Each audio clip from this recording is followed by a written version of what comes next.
നമ്മളിൽ പലരും ഇതുപോലൊരു സിറ്റുവേഷനിൽ പോയിട്ടായിരിക്കും മറിഞ്ഞു വീണിട്ടുണ്ടായിരിക്കുക. നമ്മുടെ വണ്ടിയുടെ ബേസിക് മെയിൻ്റനൻസിൽ ഏറ്റവും ഇമ്പോർട്ടൻ്റ് ആയിട്ടുള്ള ഒന്നാണ് ടയേഴ്സ്. ഫ്രീക്വൻറ്റ് ഇൻ്റർവെല്ലിൽ ടയർ ചേഞ്ച് ചെയ്തില്ലെങ്കിൽ അത് നമുക്ക് തന്നെ പണിയായേക്കാം. അപ്പം നമുക്ക് ടയർ ചേഞ്ച് ചെയ്യാറായി എന്നറിയുന്ന കുറച്ച് സിറ്റുവേഷൻസ് ഉണ്ട്. ഒന്നാമത്തെ സിറ്റുവേഷൻ, നമ്മുടെ വണ്ടികളുടെ ടയറിൽ TWI എന്ന് എഴുതിയിട്ടുണ്ട്. TWI എന്നാൽ ത്രെഡ് വിയർ ഇൻഡിക്കേറ്റേഴ്സ്. നമ്മുടെ ടയറിൻ്റെ ഗ്രിപ്പിൻ്റെ ഇടയിൽ ഒരു ഗ്യാപ്പ് പോലൊരു സാധനം പൊങ്ങി നിൽക്കുന്നുണ്ട്. ആ ഒരു ലെവലിൽ നമ്മുടെ ടയർ എത്തിക്കഴിഞ്ഞാൽ ടയർ ചേഞ്ച് ആക്കണം എന്നതാണ് അതിൻ്റെ അർത്ഥം. ഇനി രണ്ടാമത്തെ ഇമ്പോർട്ടൻറ്റ് സിറ്റുവേഷനാണ് ക്രാക്സ് ഉണ്ടാകുക. നമ്മുടെ ടയറിൽ അൺയൂഷ്വലായിട്ട് ക്രാക്ക് ഉണ്ടാകുകയാണെങ്കിൽ അത് ഇമ്മീഡിയറ്റ് ആയിട്ട് ചേഞ്ച് ചെയ്യണം. കാരണം അത് ടയർ ബ്ലാസ്റ്റിന് വരെ ചില സമയത്ത് കാരണമായേക്കാം.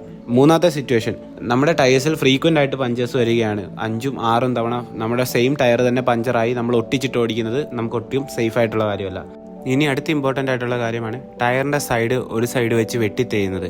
അങ്ങനെയൊക്കെ ഒരു സിറ്റുവേഷൻ വന്നു കഴിഞ്ഞാൽ നമ്മുടെ കോൺസെപ്റ്റിന് എന്തെങ്കിലും ഇഷ്യൂ ഉണ്ടെങ്കിൽ അത് ചേഞ്ച് ചെയ്തിട്ട് പുതിയ ടയർ ഇട്ട് ഓടിക്കുന്നതായിരിക്കും ബെറ്റർ. ലാസ്റ്റ് ഇമ്പോർട്ടൻ്റ് ആയിട്ടുള്ള കാര്യം, നമ്മുടെ ടയേഴ്സിൽ ഇങ്ങനെ ഒരു 2 നമ്പേഴ്സ് എഴുതി വെച്ചിട്ടുണ്ടായിരിക്കും. ഇത് ടയർ മാനുഫാക്ചർ ചെയ്ത വീക്കും ഇയറുമാണ്. അവിടുന്ന് 5 to 6 ഇയേഴ്സ് മാത്രമേ ടയറിൻ്റെ ലൈഫ് ഉള്ളൂ. അതിന് മേളിൽ പോയി കഴിഞ്ഞാൽ ടയറിൻ്റെ പ്രോപ്പർട്ടീസ് ആയിട്ടുള്ള എലാസ്റ്റിസിറ്റിയും ഗ്രിപ്പും എല്ലാം നഷ്ടപ്പെട്ടു തുടങ്ങും.